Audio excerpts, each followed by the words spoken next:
Hello to everyone who's just joining us. We're gonna get started in just a moment here once people have joined. But we're happy to have you with us virtually.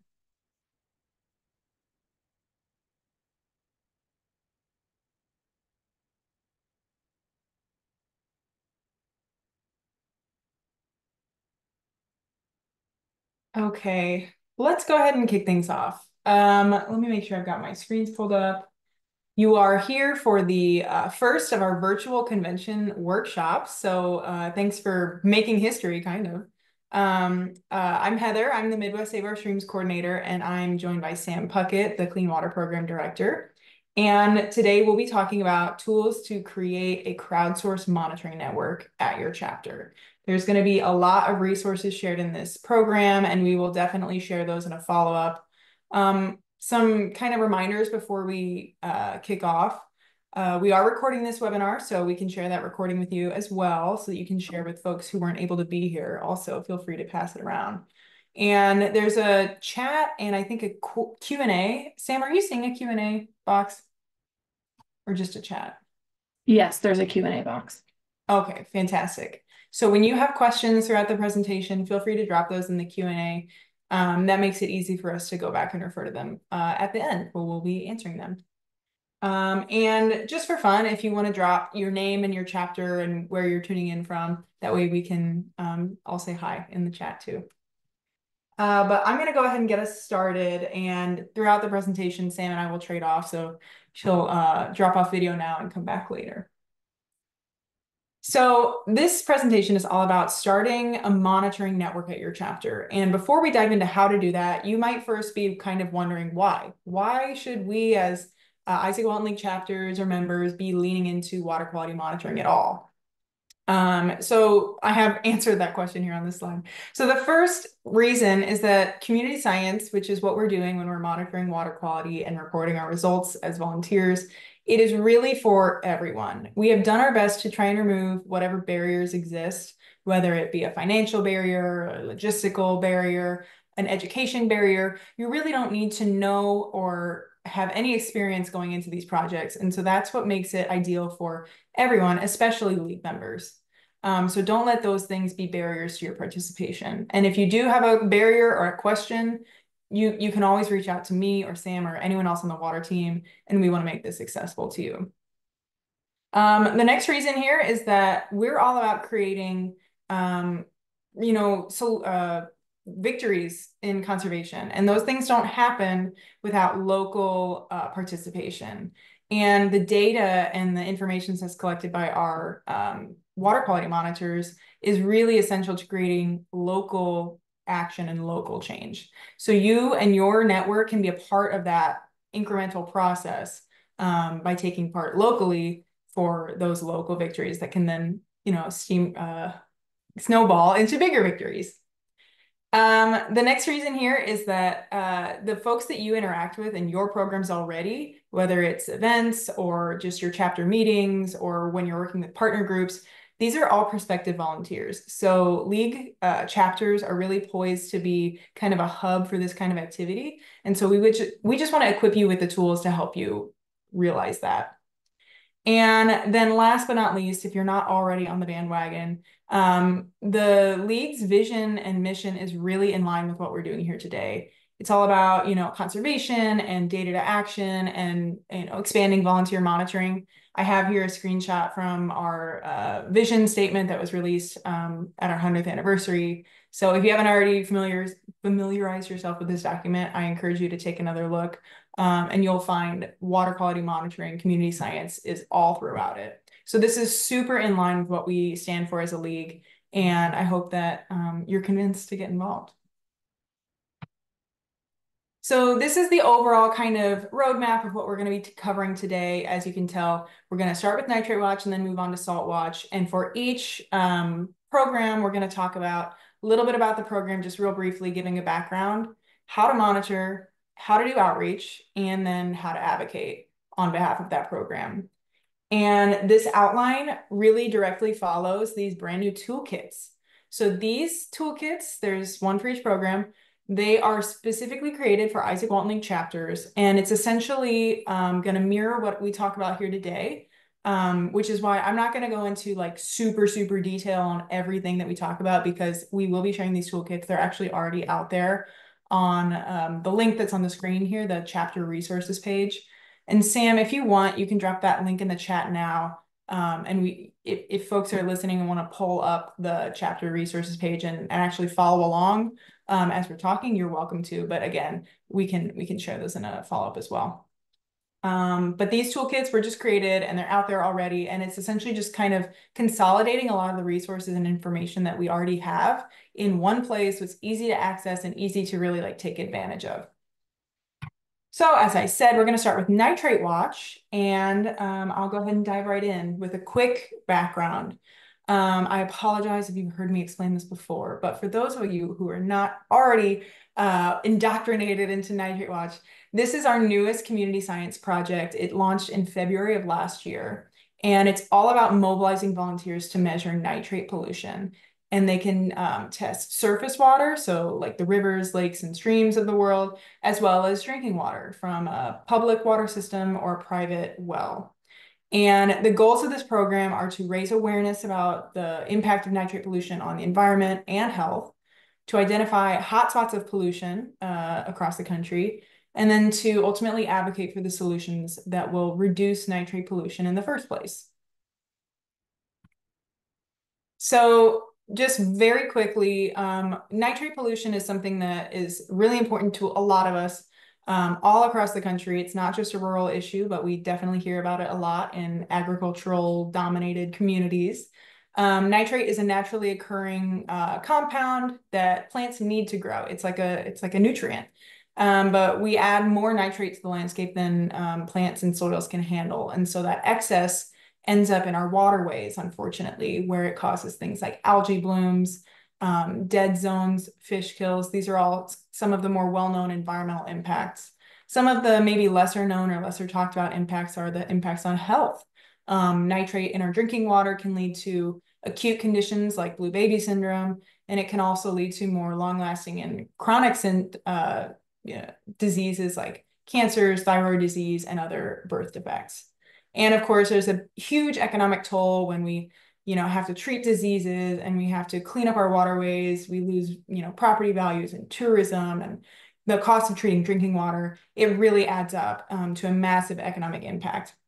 And so for all of these reasons and more, we find it really important to raise sort of the conversation about nitrate in the public eye, and also to monitor the levels across the country and to advocate for solutions. So that's kind of the background that, is the backdrop of this program. You can obviously find so much more information on our website. You can find other webinars where we're just talking for hours all about Nitrate Watch. On the screen here is the website, the landing page for Nitrate Watch. You can also just type Nitrate Watch into the Isaac Walton League website on the search bar, and you'll be taken to this page as well. But there you'll find so much more information, maybe even more than you want. And if you can't find something, you can shoot me an email at nitratewatch@iwla.org. And I will be happy to help you locate the answer. So moving right along, if you haven't already participated in Nitrate Watch, you might be wondering how, right? Well, the first step is to request a kit, and kits are free as supplies allow. Currently, we have free kits available for everyone in the United States, but not every single person, let me be clear. But if you are from any corner of the US and you request a kit, it will arrive free of charge within 1 to 2 weeks of your request. We are not Amazon. I do apologize. We don't have overnight shipping, but you simply head to nitratewatch.org and you request a kit, you fill out a form, and we will mail it and send it to you in a little box. Sam packages each with care. And inside that kit will be a bottle of 25 nitrate test strips. So that's 25 data points right there. And with the test strips, we include postcards that explain how to use the test strips to monitor your water, and also how to report the results to the Clean Water Hub. We'll get there in just a second. And then we throw in a sticker too, so that you can represent us on your water bottle or wherever. Also, when you request your kit, you'll get a confirmation email that includes some information about the program, as well as this PDF document, the Make a Plan to Monitor worksheet.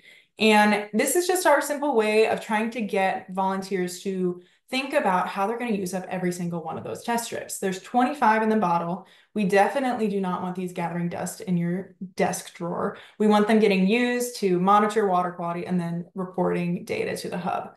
So this worksheet asks questions like, where will you monitor? What kind of water source is it? Is it your kitchen sink, or is it your friend's sink who's on a well? Is it the tile drainage coming off, the street by your house? Is it the river that you like to kayak in? All of these are great options, but as you start to think about where you're sampling, you might then answer the question, how often am I going to sample?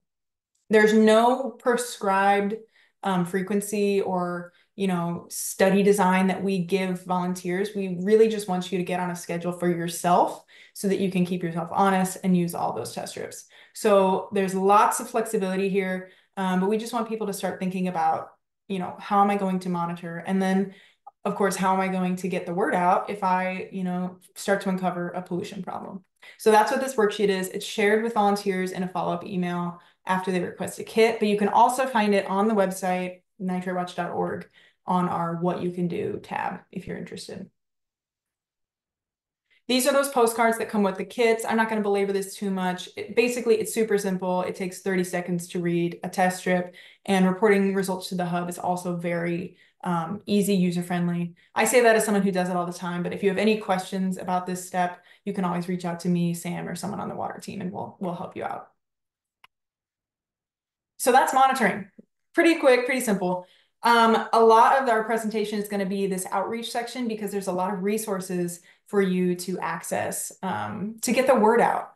And so as we're talking about outreach, communicating about the programs, we start each section, this is back in the toolkit document, we start those sections with a messaging guide. And this is just kind of a framing of how we want, as an organization and as member chapters, we want folks to be communicating about these programs. There are some common pitfalls, especially with nitrate pollution, that we don't want people to fall into so that we can have a common voice when it comes to communicating about this issue. And I have just like the Cliff Notes version here on this slide. We go into more detail in the document. So if you have questions, that's a great place to go. The first key messaging point that we want to make is that farmers are not the enemy. If you know anything about nitrate pollution, you know fertilizers is a major source. Fertilizers, manure, feedlots. We acknowledge that, and we know that that is the primary source of nitrate pollution in lots of communities. But we do not demonize farmers. We do not blame individual landowners for a system-wide problem. A lot of farmers are our biggest allies because they also are stewards of the land and in many cases do not intend to harm our water quality. So it's important to remember that system approach. Our solutions are not going to come from making enemies. They're going to come from forming allies. So that's important to note. And if you have questions about that, you can find a little bit more in the document, but you're also welcome to talk to me, or Kate, our ag director, is a great person to talk to also. Next, real quick, nitrate pollution affects folks whether you're in a rural or an urban center. We're all downstream of someone. So unfortunately, upstream problems do affect those downstream. But also there are urban sources of nitrate pollution as well. Think of your golf courses or your just residential homeowners applying fertilizer. Also septic leakage. This kind of stuff is not just confined to rural locales. Next, this one applies to Nitrate Watch, but it also applies to all of our community science programs. We know that this is volunteer collected data and that there's a lot of people who might raise an eyebrow. But it's important that we acknowledge we don't think that this program is going to displace or replace the monitoring that's already happening by state and federal agencies. This is a great screening tool. It is a great supplement. But that's not to say that it's not valid scientific data in and of its own right. So we understand that it's not the same as what's being collected by the DNR per chain, lab exams. These are a lot more discerning, but this is real data collected by volunteers who are really capable. And so that's sort of the space that we occupy. And last but not least on this slide is that when communicating about nitrate pollution, specifically about the human health impacts, We never want to get into a place where we sound like we're overinflating the risks or the dangers of nitrate pollution. The facts about this topic are impressive enough and compelling enough on their own. We never want to wade into a space where we're overinflating or making, false assumptions about the meaning of something. So try and stick to what you know to be factually true, and then refer to sources if you get into a position that you're not sure about. We definitely try and toe this line between wanting to be compelling, but needing to be honest and truthful so that we can maintain our credibility. So that's a lot of words. All of this is to say, we want you to be confident communicators about this program, and we just kind of all want to be speaking the same language. So you can find a little bit more on this in the document as well. So this is the fun part. We have all of these resources that we've created for ourselves, for individual, use cases, and we realized that that chapters don't necessarily know that they exist, or if they know they exist, they don't know how to get them. So we've tried to streamline this process. So for instance, these postcards on the screen here, this is a 5x7 postcard. Anytime I have a table at an event, I have a stack of these to hand out to people. It has information about the program. It has a QR code, but if you don't like QR codes, it also has just the link written out where you can request a kit, where you can sponsor a kit. These are available to you. If you want some, we will send them to you for free. Also, the stickers that come in the kits. These are great handouts at tabling too. So we have a link, and Sam, I'm not sure if you can see this. Actually, I can't grab it either because I'm presenting. There is a link to this request form for outreach supplies that we can drop in the chat, but we can also obviously include it in a follow-up. But you can fill it out, say what you want, and we will send it your way. So postcards and stickers are among those resources. And in the Nitrate Watch and Salt Watch toolkits, there's also a bunch of digital resources. I should mention at this point, those toolkits exist on our website. They're PDFs. They really are best viewed digitally because there's just so many resources linked from them that are clickable that if you were to print it out, you would obviously miss out on. So some of those digital resources are here. The media kit for Nitrate Watch includes a bunch of digital assets that we share with partner organizations so that when they're talking about the program, they have the best, source of information. They have some of those resources that I've already shared, like the postcards are in there. We have graphics for them. We have logos up for the program, and we have example blurbs. So like paragraphs that you can drop in a newsletter for the rest of your chapter, or for community partners or volunteers at a recent event. You can just throw this pre-made newsletter plus the graphic and send it away, and it's already done. So this media kit is available to you guys as well. On the right side of my screen here with the little in the green box here, these are two other tabling resources I like to have when I'm at an event. This sign here is a great little eye-catching way to kind of draw people in and quickly explain the program and get them to grab a postcard to request a kit. And then this newsletter sign-up form is customizable. So currently the version that you'll have access to has like all of the programs on here. You can add columns, you can take them away. You can add a column for your chapter newsletter if you have one. But this is a great thing to print out and have on your table so that people can add their name and what they're interested in. And the way that you use this is you basically get all the signups, and then you can scan it or take a picture and send it to a member of the clean water team, and we will get those contacts added to our lists. So it's a great way for someone who maybe isn't ready to commit to monitoring, or maybe they are and they just want more information. They can just request to be added to these newsletters that way.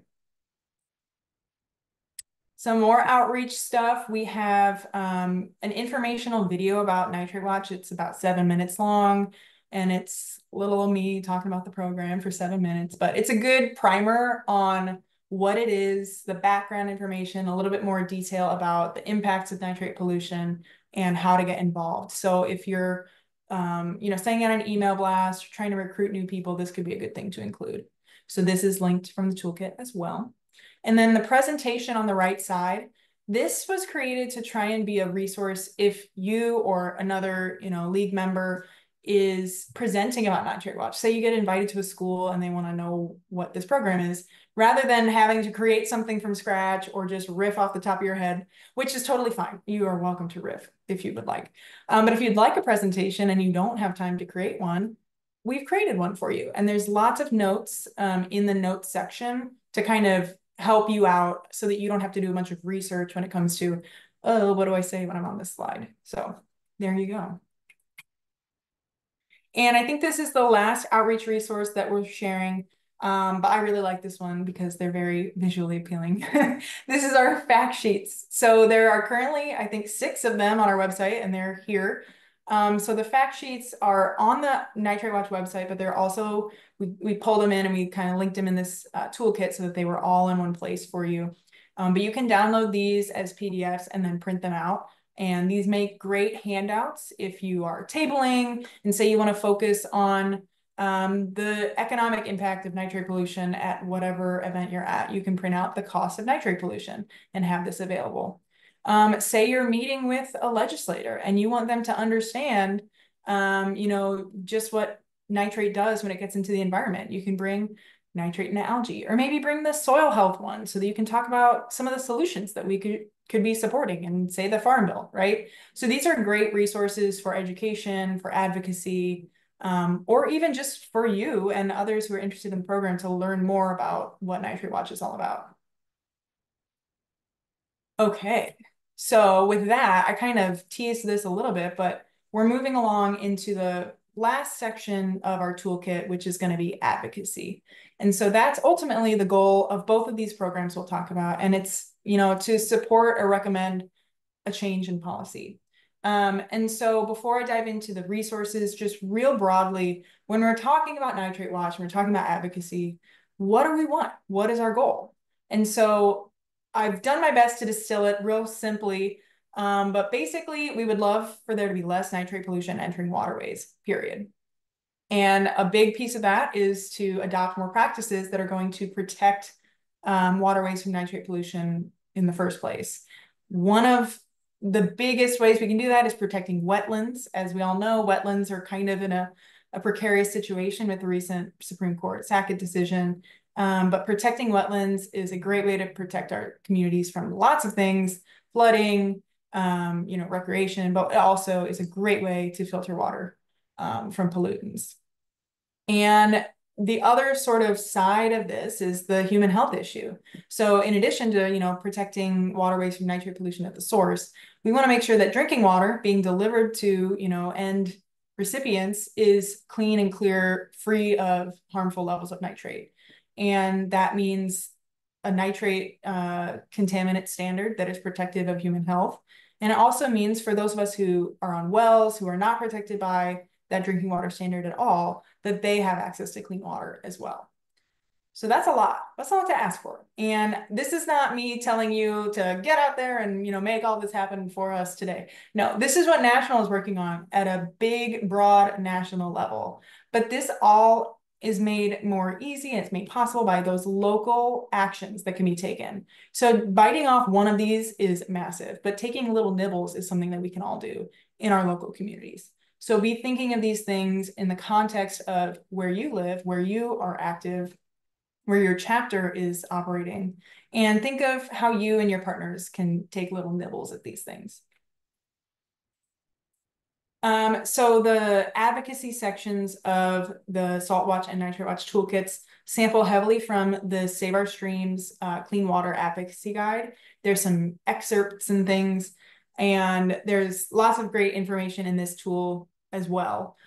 It is obviously, we're linking everywhere. It's linked from within the toolkit. You can also find it on the Isaac Walton League's website. If you just search advocacy guide, you'll see it pop up. It's also on the resources for monitors page. In addition to sharing that sort of overarching guidance for advocacy, we share some specific resources that are out there for Nitrate Watch. So for one, action alerts. We have action alerts currently live that relate specifically to Nitrate Watch. Also, the Farm Bill action alerts are extremely applicable, considering all the soil health provisions that we advocate for. And if you're not already getting action alerts, you can sign up to receive those at the link that's on the screen right here at the bottom. But action alerts are just a really quick and easy way for anyone, especially our league members, to be communicating with their lawmakers about these issues. The petition is a really quick and simple way to get your voice, joining the voices of others about the issue of nitrate pollution. And that is obviously linked from the toolkit, but it's also on our website if you search for Nitrate Watch petition. And then lastly, we have templates for letters to the editor. And I know just based off of a quick glance at the list of attendees that at least a couple of you have submitted letters to the editor. So you know that it's really not that complicated of a process. It's just about finding the words and submitting them. And so we've gotten you started by helping with a lot of the words. Obviously, we want you to make this your own because the more locally resonant it can be, the more likely it's going to be picked up by a local publication. If you can sprinkle in data from your monitoring or your community's monitoring, that is awesome. But we just wanted to get folks started with a template letter. But obviously, myself, Sam, any of us we're happy to be a resource in creating something and even helping you submit it. So these are just some quick resources for Nitrate Watch. And I think that brings me to the end of my section. So that was just a quick tour through the Nitrate Watch chapter toolkit. And now I'm going to hand it over to Sam to do the same for Salt Watch. Alrighty, so first things first is you'll notice a lot of this is going to be a little bit of a mirror image of the Nitrate Watch toolkit, and that is definitely by design. So the program is different, obviously, because we're tackling a different pollutant, but we can dive right in on the next slide. So the links to get you to the toolkits are the same. So I put those all in the chat. It's that same chapter resources page, and that'll take you to both the Nitrate Watch and the Salt Watch toolkit. But first, a little bit of background for folks who may not know. I'm sure a lot of folks on the call do. But what is Salt Watch? It's a crowdsourced community science project. We've been mobilizing volunteers to monitor road salt in the form of chloride pollution and advocate for smarter salting practices. And it was launched in 2018. So can't believe it's already been 6 years, almost 7 at this. I think we're in our 7th season of Salt Watch. But the program has really evolved since then. And we have some pretty simple goals to raise awareness about the connection between salt and stream/public health. So, you know, a lot of people, the salt dissolves and it goes into our waterways, and we don't think about that it's actually a pollutant that sticks around. Another goal is to identify hotspots of chloride pollution in freshwater, and finally, to advocate for solutions and smarter application of road salt. Next slide. So what is chloride pollution? Human activities have led to an increased chloride concentrations in freshwater. They call that freshwater salinization. So one of the main sources that we see in the regions that get winter weather is that road salt application. But chloride pollution can also be from water softener discharge, sewage effluent, processing plants, fertilizers, and saltwater intrusion from oceans and tidal areas. So if you're doing the Salt Watch program and not in an area where you're getting road salt put down, it could be from one of these other influences. But we mostly see it from that road salt application where we have monitors today. And so there are plenty of impacts that we're concerned about. The first is obviously the environment. So just like we can't switch to drinking salt water overnight and, you know, keep healthy, I guess. Our freshwater fish, macroinvertebrates, amphibians, they all cannot tolerate an extra salty environment. As far as infrastructure, a lot of folks know that the road salt does corrode things like their cars, the underside of their vehicles, but it also impacts bridges. That's a concern. Our roadways need to be repaved more often. I was driving along 95 from Virginia back into Maryland the other day, and I noticed that there was like the retaining walls were corroding about 4 feet up and under for just miles and miles and miles. And I realized that that must be from salt spray corroding those retaining walls. And so that's something that we'll have to pay attention to. And then finally, human health. A lot of folks don't realize that our treatment plants are not equipped to filter out the salt that gets into our waterways. So if we have road salt flowing into our streams and rivers, if that's getting pulled into to change to drinking water, they're not filtering out that salt. And that's a major concern for folks who are on like an extremely low salt diet. So say you have like hypertension or kidney disease or you're on dialysis.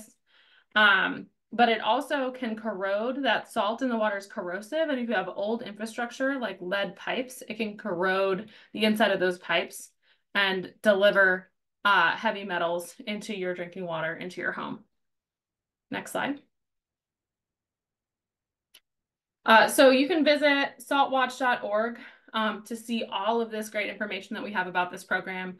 That includes frequently asked questions that people have, and that's about road salt itself, data submission, taking our SaltWatch tests, what have you. We also have an Outdoor America article from 2023, issue 4, Salt Pollution in Our Freshwater, a Costly Crisis for Human Health, Infrastructure, and Aquatic Life. So that'll give you a really good kind of background of the salt pollution issue. We have a past webinar, How Road Salt Impacts Our Health and Infrastructure, and we have a blog, Road Salt and Stream Health. So those are all really great primers for understanding the issue. You can also, at that point, do a whole bunch of other stuff, including requesting our test kits. So if you have any questions about any of this, just like with the Nitrate Watch program, you can send us an email at saltwatch@iwla.org. We try and make these links and our email addresses make sense so you can easily remember them if you're trying to find us there. Next slide. So for monitoring, at that same website, saltwatch.org, you can request a kit.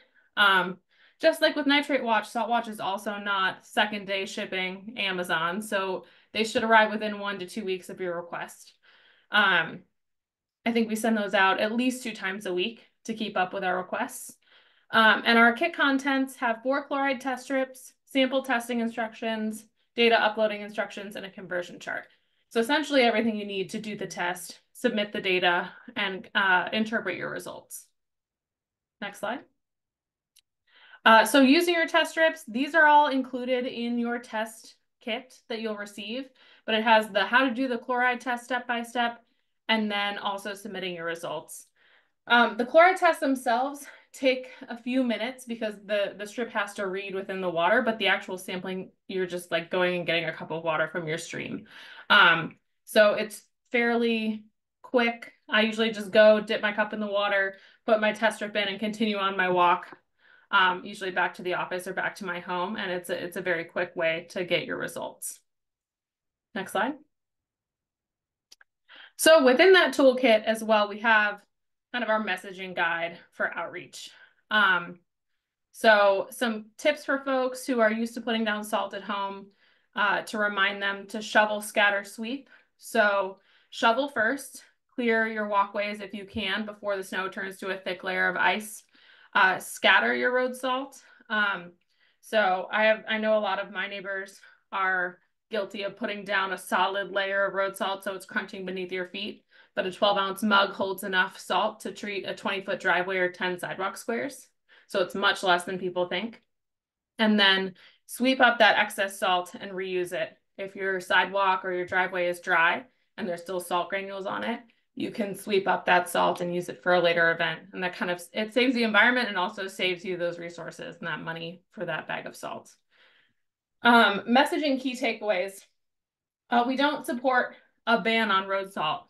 So we know we can use road salt more smartly to keep everybody safe, but also protect the environment. Another key takeaway is that salt does not disappear after a storm event. It sticks around and pollutes our waterways indefinitely. It's one of those, like, it's not a forever chemical per se, but it's a forever pollutant. It doesn't go away once it's in our waterways. A lot of folks ask us about alternatives, but unfortunately there's no perfect alternative to road salt. We just are encouraging folks to use the proper amount that they need for the event that they're salting for. And finally, as I mentioned before, that shovel, scatter, sweep motto is really helpful for reminding folks on how to effectively put down road salt. Next slide. So just like with Nitrate Watch, we have these resources linked in that form that I sent around earlier, also on the same page where the toolkits live. And we can send you these Join Salt Watch, outreach postcards in English and in Spanish. Luckily, we got a grant with SaltWatch to be able to translate a lot of our SaltWatch materials.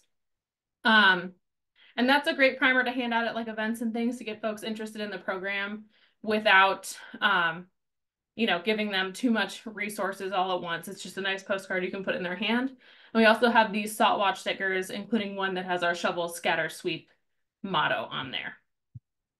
Next slide.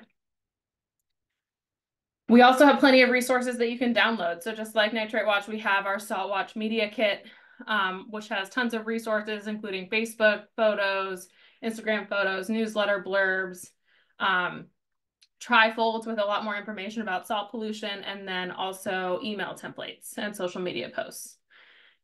We have that same newsletter sign-up sheet that you can utilize for SaltWatch and, add your own newsletter information on there, and then a tabling sign as well to intrigue folks on how to get involved in SaltWatch and to request a free test kit.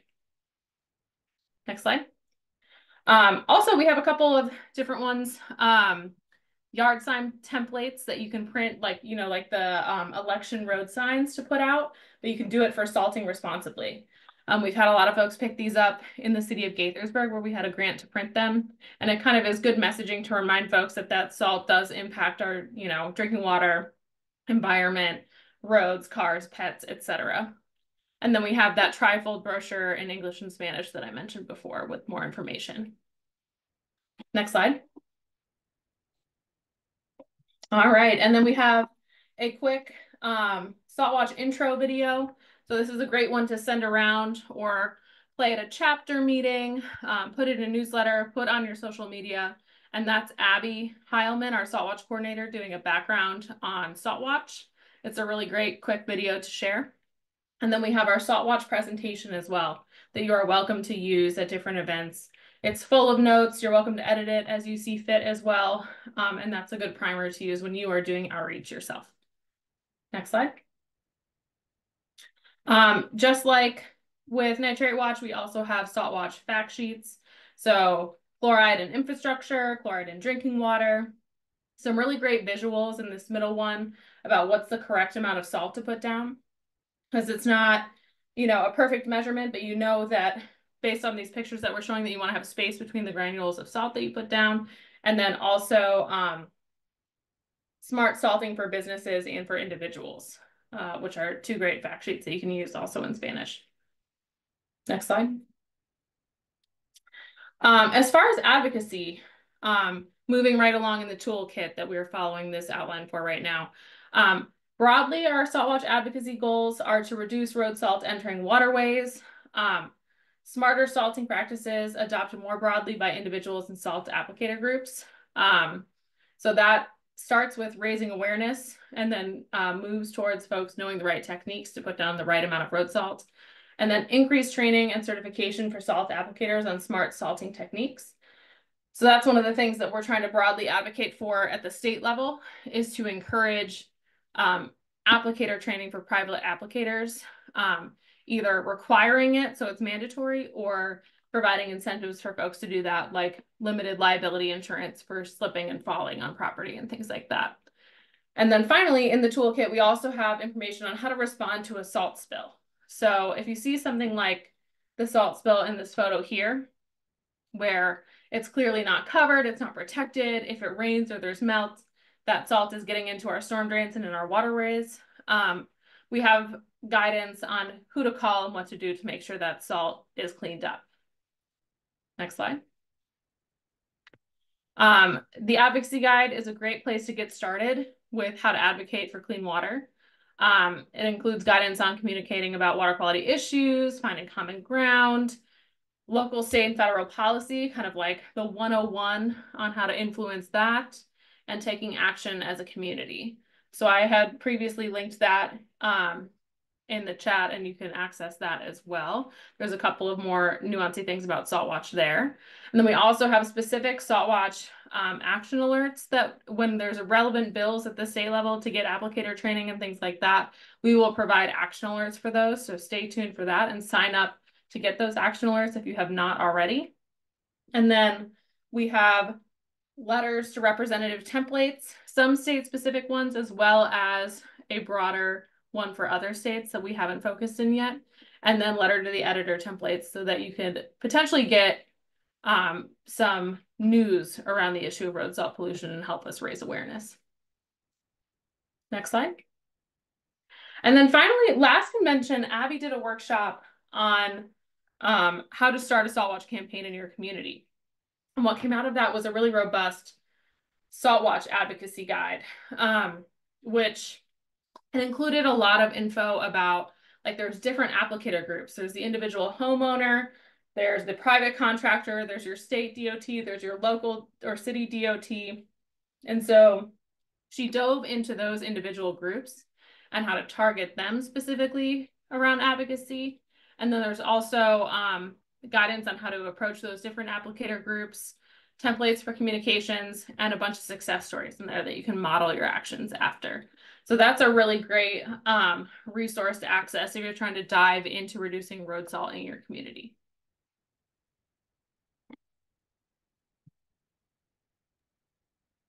And yeah, so I'll turn it back over to Heather. Thanks, Sam. So those are the resources, right? We've got the toolkits, we've got your hands on lots of great ways to get more information, get more involved, get into advocacy. But you might still be wondering, how do we even get started? So we just have some tips on this screen. There's so many different, ways that we can do this, but here's just some advice from what we've seen work. The first tip is to, if you can, try and find a point person. I know this is difficult because we're talking about people volunteering their time, and a lot of times it's the same people who raise their hands all the time. But if you can have a point person for your monitoring efforts, for your outreach efforts, it can be really helpful in streamlining things, in holding people accountable to their monitoring schedules. And you don't by any means need to have one person entering all of the data into the Clean Water Hub. Folks can do that on their own, but sometimes people like to do that. They like to streamline it and have one person be the data entry person, and then just be like the master communicator. If you can, it's nice to have a point person, but by no means do you need to let this be a barrier to participation. Simply a piece of advice.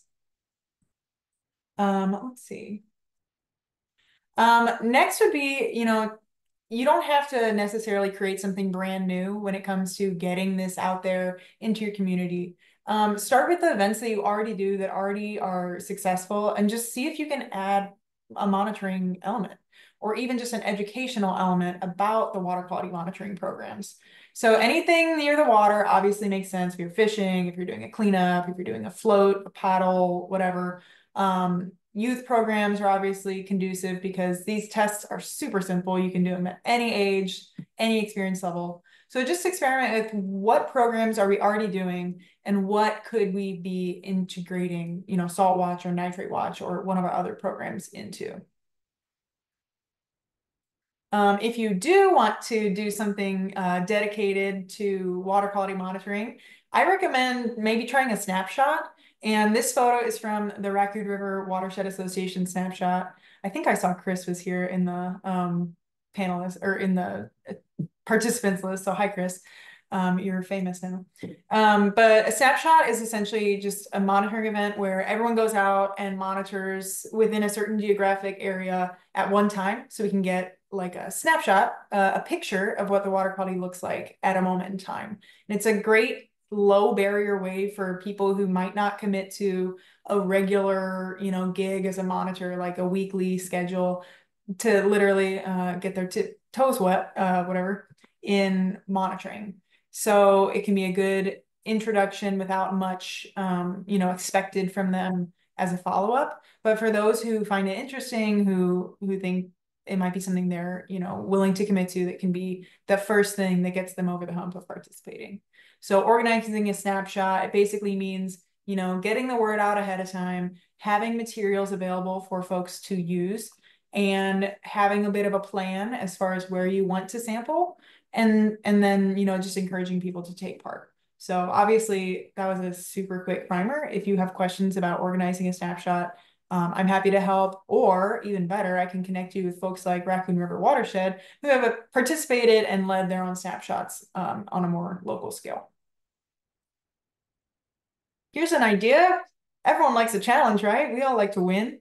So set a challenge and see who in your chapter can report the most data, or who can sample the most test sites, or who can, connect the most new volunteers with this resource. Maybe you have a little prize and you raffle off tickets, and each data point gets you a ticket to, earn the prize. You get the idea. I'm just, we came up with this in like 20 minutes, like 10 seconds. So you can get creative and come up with your own prize rules, whatever. But gamifying it is a great way to get more people interested and excited, especially if there's a cool prize at the end. This is a really important one. Find your allies. You do not have to do this alone. You, as a chapter, are part of a broader network of conservation groups in your community. I guarantee it. There's someone else in your area who either is already doing monitoring or would be a really good fit for this too. Like maybe there's a Trout Unlimited group. I mean, we work with a couple of those with Nitrate Watch. Maybe there's a local nature center or a Department of Conservation or some other entity that would be a really good partner on this. So consider just, pooling your resources and communicating with that broader network. If you can, share your email lists or whatever, share your social media followers, and join forces on this. So you don't have to do this alone. You don't have to reinvent the wheel, especially if they're already, working with Saltwatch, say, you could work together and amplify each other's efforts. Real quickly, we've maybe mentioned the hub a couple times, so we haven't talked about it too exclusively. The Clean Water Hub, as many of you are probably already aware, is our database. It's where we store all of the data that's, gathered by our volunteers. And it's a really powerful resource in and of its own right. And there's a lot more we could say here. We're not going to go into a whole deep dive of the Clean Water Hub, but I do just want to say, if you're not already aware, there is an easy way to visualize all of your chapter's data in one place. This is the Austin chapter there in southern Minnesota, and they have an organization on the Clean Water Hub. So if you go to the Clean Water Hub and you search Austin number 10, it'll come up and you can click on it and you can see this is a map of all of the sites that they monitor. And it's a great resource that this chapter can then take and they can show off within their community. They can print it out, they can parade it around, they can link to it from their website. They can also embed this map into their website, so that if they wanted to, you could go to their website and it would just be embedded and interactive, and it's really cool. So if that's something that you are not already taking advantage of, but you think you would like to, you can request that your organization have a presence on the hub. And if you're not sure how to do that, just shoot us an email. It's really quick and easy, but I understand if, there's a lot of links floating around. So if you can't find it, email sos@iwla.org and we will help you get your chapter on the Clean Water Hub. You can also participate as individuals. That's totally fine, but this is just one option available to you. And in case you were wondering, because I know a lot of chapters do Save Our Streams Chemical already. If you're doing SOS Chemical and you're monitoring nitrate or chloride, you do not need to enter that data a second time in order for it to be a part of Nitrate Watch and Salt Watch. So feel free to continue doing what you're doing with SOS Chem. Your data is still contributing to both of those projects. That's just a quick note. And before we move on to questions, feel free to drop those in the chat or the Q&A if you have them, by the way. But before we move on, we do just want to highlight some chapters that are doing great stuff in this sphere already. So the Floyd County chapter is the first one. They're located in Eastern Iowa. And we actually, Jeanette did a piece on this chapter in the most recent Outdoor America. So if you haven't already read it, I encourage you to find it. It's a really great piece. Just talking about how Doug Johnson is kind of the fearless leader of this group. He really quickly saw the potential for them to create like a chapter group that goes out and monitors for nitrate, and pulled together some other members of the chapter, and they set up a schedule and kind of a plan for where they were going to monitor. And they even made plans to present the results of their chapter. So it's a really cool example of someone who did this in the program's first year. They sampled, I think, 9 sites, which is great. So you can see their data on the hub, and you can also see some more information in the most recent Outdoor America. Excuse me. The next success story, I'm gonna sorry, I can't even say it. Panora Conservation Chapter on the back. This is just such a good example of monitoring in a really consistent way, leading to some really important results. So I think it was summer of last year, late summer, kind of into early fall. Um, the Panora Conservation Chapter with the Raccoon River Watershed Association, they monitor a bunch of sites. I say a bunch. It's like this whole map right here is all of their sites. It's crazy. They monitor a ton of sites in Greene County, Iowa, and some other neighboring counties. And basically, they were monitoring the site with a lot of consistency. And then all of a sudden, the water was disgusting. It was black, it was stinky, and they were monitoring it carefully, safely, but finding some really bad results. And so you can see on this graph up here how it really just took a turn for the worst in like August of last year. This is phosphate, which is a form of nutrient pollution. And it turns out there had been a spill from a nearby animal confinement that was feeding into the Raccoon River, which is a drinking water source for a lot of Iowans, thousands of Iowans. So luckily it was cleaned up very quickly, but it was because of the monitoring of this group, this chapter, that it was reported so quickly. So having people, boots on the ground, eyes on the water, really pays off. And the Central Iowa really has a lot of they owe a debt of gratitude to this group because that could have been a very expensive issue for the Des Moines Water Works, not to mention all the folks who get their water from wells. So way to go, Panora and Raccoon River. I think this is gonna be my last Iowa accolade, but I did just want to shout out the Lynn County chapter as well. They participated in a snapshot last year that was part of a broader initiative to get a lot of monitoring across Iowa at the same time on the same day. And they contacted a member of the press and got some good press for it. And I won't say it was easy because I don't know how much effort they had to go through to get this reporter to be there. But for however much effort they put in, it's a really big return because they're getting the great, press. Obviously, it's good for them as a chapter, it's good for us as a league. But most importantly, it gets more eyes on the issue. It gets more people thinking about water quality and connecting it with something like Nitrate Watch, which is kind of an amazing resource that more people should be aware of. But I think I'm a little biased. So this is a great example of monitoring leading to press, which can be sort of a source of outreach too. Okay, Sam, you want to talk about Bush Lakes? Sure. We have a couple of Saltwatch success stories that we're highlighting here. I just want to say first and foremost that we have a lot of chapters that are doing some really great monitoring and involved in both of these programs. So don't take these success stories as these are the only handful of chapters we have involved yet. But our Bush Lake chapter in Minnesota, they've been doing some great outreach. So they've been tabling at ice festivals around the Twin Cities. They tabled at the Minnesota State Fair. And Heather has been there and knows that that one gets tons of folks coming through. It's definitely quite the event. And it's so hot too. So good on them for manning that table. And then Greg here was our Salt Watcher of the Month for being a really great consistent monitor and then also spearheading those outreach events and really getting folks involved in the Twin Cities. Next slide. And then the W.J. McCabe chapter outside of Duluth, they've been working with partner organizations like the League of Women Voters. They've been trying to get legislation passed in the state of Minnesota. And this legislation I have pictured on the right here, that's actually from New Hampshire's Green Pro Snow program, which they are kind of like leading the charge as far as forward-thinking legislation because they provide applicator training to applicators applying road salt. And if they complete their training as well as keep up with their certification and effectively document where they're putting down that road salt, they receive free limited liability insurance.